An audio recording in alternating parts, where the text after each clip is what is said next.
வசுதேவசுதம் தேவம் கம்சசானூரமர்தனம் தேவகி பரமானந்தம் கிருஷ்ணம் வந்தே ஜகத்குரும்.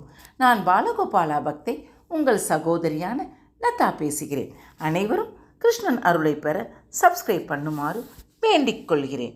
நாம் இன்னைக்கு பார்க்க போகும் டாபிக் என்னவென்று பார்ப்போமா? துன்பங்கள் ஏன் நன்மை துரத்துகிறது? நாம் என்னதான் பாவம் பண்ணினோம்? ஏன் துன்பங்கள் நம்மை விடாமல் துரத்தி கொண்டே இருக்கிறது என்று நாம் ஒவ்வொரு மனசிலும் எழக்கூடிய கேள்விகளை பற்றி பார்ப்போம். தெரிந்தோ தெரியாமலோ செய்த பாவம் நம்மளை மட்டும் பாதிக்குமா, இல்லை நம் பிள்ளைகளை பாதிக்குமா? இந்த மாதிரியான கேள்விகளுக்கு விடையளிக்கிறார் நம்முடைய கிருஷ்ணன். இதை பற்றி மகாபாரதத்தின் ஒரு குட்டி கதையின் மூலம் இதன் விளக்கத்தை தருகிறார் கிருஷ்ண பரமாத்மா. என்ன தருகிறார் என்பதை பார்ப்போமா? குருசேத்திரம் போர் முடிந்த பிறகு திருதராஷ்டிரம் கிருஷ்ணனிடம் கேட்கிறார், கிருஷ்ணா, நான் விதுரர் ஆணைப்படிதானே அரசாட்சி செய்தேன். ஒருவர் கூட மீதி இல்லாமல் இறந்ததற்கு காரணம் கூறுங்கள் கிருஷ்ணா. இதை கேட்டதும் அவருக்கான விளக்கத்தை ஏன் இப்படி ஆனது என்று ஒரு குட்டி கதையின் மூலம் நான் உங்களுக்கு விரிவாக கூறுகிறேன். அந்த கதையின் முடிவில் ஒரு குட்டி கேள்விகள் உங்களிடம் கேட்பேன். நீங்கள் அதற்கு சரியான விடை சொல்லவும் என்றார் கிருஷ்ணர். கிருஷ்ணா, கதையை சொல்லுங்கள், நான் கேட்கிறேன். உடனுடன் கிருஷ்ண பரமாத்மா சொல்ல ஆரம்பித்தார். ஒரு நாட்டில் நீதி தவறாத ஒரு மன்னன் இருந்தான். அந்த சமையல்காரன் கொஞ்ச நாட்களிலே நல்ல பேர் எடுக்க வேண்டும் என்று நல்ல உணவுகளை சமைத்து அரசருக்கு கொடுத்தார். வேலைக்காரனே, உன்னைவே நான் பர்மனண்ட்டாக வைத்து கொள்கிறேன். உடனே அவனுக்கு ஒரே யாருக்கு? சமையல்காரனுக்கு ரொம்ப சந்தோஷமாக போயிடுச்சு. அதனால் அவருக்காக புது டிஷ்ஷஸ்லாம் செய்து கொடுத்தார். உடனே அரசரும் நல்லா சாப்பிட்டு ரொம்ப டெய்லி பாராட்டி அவனுக்கு தினமும் ஒரு செயின், ஒரு மோதிரம் என்று இப்படியே அரசர் வேலைக்காரனுக்கு கொடுத்து பதவி உயர்வும் கிடைத்து தனக்கு தெரிந்த எல்லா பதார்த்தங்களையும் செய்கிறான் அந்த சமையல்காரன். அப்போது ஒரு நாள் அரசபை பக்கத்தில் உள்ள குளத்தில் ஒரு அன்னப்பறவை நிறைய குஞ்சு பொறிச்சு இருக்கிறது. அதை பார்க்க சமையல்காரன் இந்த குஞ்சை பிடித்து புதுசாக ஒரு டிஷ்ஷு சமைக்கலாமே என்று நினைத்து கொண்டு அரசருக்கு சமைத்து அந்த உணவை கொடுத்தான். அரசர் சாப்பிட்டு விட்டு, ஆஹா, இப்படி ஒரு டிஷ்ஷஸ் நான் பார்க்கவே இல்லையே, நான் சாப்பிட்டதே இல்லையே அப்படி என்று சொல்லி அந்த டிஷ்ஷிலேயே அவன் மயங்கி போய் விடுகிறான். அந்த சாப்பாட்டில் மயங்கிடுறான். இந்த பதார்த்தத்தை நீ தயவுசெய்து டெய்லி செய்து கொடு சமையல்காரனே அப்படி என்று அரசருக்கு ஒரே சந்தோஷத்தில் அவனிடம் சொல்கிறான்.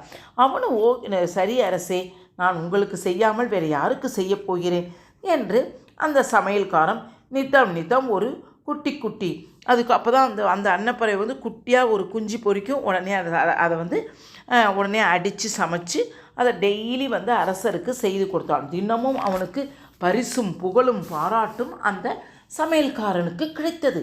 இந்த இடத்தில் தான் கதையை நிறுத்தி திருதராஷ்டிரரிடம் கிருஷ்ணர் ஒரு கேள்வி கேட்கிறார். இப்பொழுது சொல், பதில்கள் யார் மேல் தப்பு என்று நீ சொல் பார்க்கலாம் அப்படி என்று சொல்கிறார்.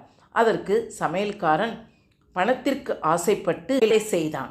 அவனுக்கு என்ன, அரசரிடம் பாராட்டு வாங்க வேண்டும், புகழ் வாங்க வேண்டும், பேர் வாங்க வேண்டும் என்று அந்த குட்டி குஞ்சின் என்று நினைக்காமல் கூட அதை வேறு டிஷ்ஷு முறையில் அந்த அரசருக்கு சமைத்து கொடுத்து அவன் நிறைய பணங்களை சம்பாதித்து கொண்டான். அதனால் தான் கிருஷ்ண பரமாத்மா திருதராஷ்டிரன் கேட்கிறான், இது யார் மேலே தப்பு என்று சொல்லுங்கள் பார்க்கலாம்ன்றது கிருஷ்ண பகவான் திருதராஷ்டிரனிடம் கேட்கிறான். கேட்ட உடனே திருதராஷ்டிரன் இதை சொல்கிறாரு.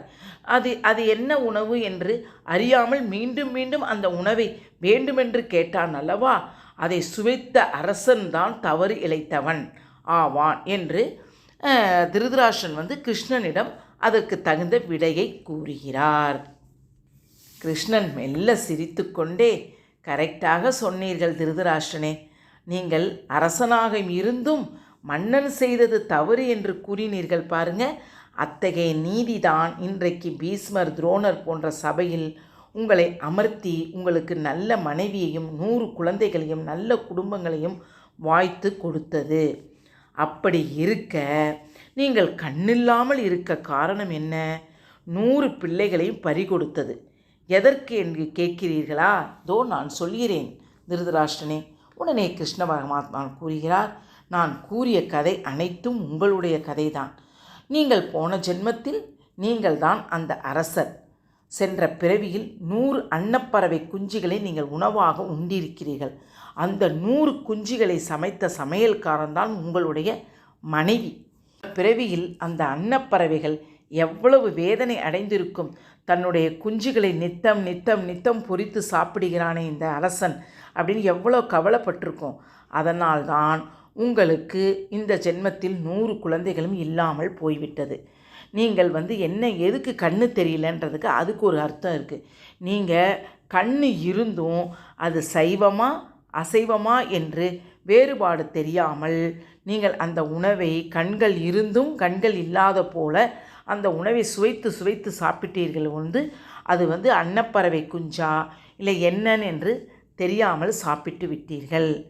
அதுதான் இந்த பிறவியில் நீங்கள் குருடனாக பிறந்திருக்கிறீர்கள். திருதராஷ்டிரன் அவர்களே, தெய்வத்தின் சந்நிதானத்தில் ஒருபோதும் நீதி தவறாது. அவரவர் செய்த வினையை அனுபவித்தே ஆக வேண்டும். ஒரு கர்ம வினைக்கு காரணம்தான் அவனவன் செய்த வினையேதான். தன்வினை தன்னை சுடும் என்று எண்ணி திருதராஷ்டிரன் வாய் அடைத்து போனார். யாரு? கிருஷ்ணன் சொன்ன பதிலை கேட்டு. இந்த பிறவியில் எந்த பாவமும் செய்யாமல் இருப்போம். நாம் அனைவரும் முற்பிறவியில் செய்த கர்ம பலனால்தான் இப்பிறவில் ஜனனம் எடுத்திருக்கிறோம். கஷ்டப்படுவதற்கு யாரோ காரணமும் இல்லை, நாம் தான் காரணம். நம் துன்பத்திற்கு நிறைய பேர் இருக்கலாம், ஆனால் அதற்கு காரணம் கர்த்தா நாம் மட்டும்தான். அது மட்டுமல்லாமல் நாம் செய்யும் பாவம் நம் சந்ததிகளையும் பிள்ளைகளையும் தாக்கும். எப்பொழுதோ செய்த பாவத்திற்கு இப்பொழுது நாம் அனுபவித்து கொண்டு தான் இருக்கிறோம். இப்பிறவிலாவது கர்மங்களையும் பாவங்களையும் சேர்க்காமல் இருப்போம். நாம் நிறைய புண்ணிய காரியங்களை செய்து நிறைய கடவுள் பக்தி தொண்டு செய்து நாம் சந்ததிகளுக்கு புண்ணியத்தை சேர்ப்போம், நல்லதையே செய்வோம். அதனால்தான் கடவுளை நாட நாட நாட நமக்கு நம்மளுடைய கர்ம வினைகள் அனைத்தும் தொலையும். அதற்குத்தான் சொல்லுவேன் அடிக்கடி, மாயையை மறப்போம், அந்த மாயக்கண்ணனை நினைப்போம், நமக்கு அனைத்தும் நல்லவையே நடக்கும். வாழ்க வளமுடன். ஹரே கிருஷ்ணா. பிடித்திருந்தால் லைக் பண்ணவும் ஷேர் பண்ணவும்.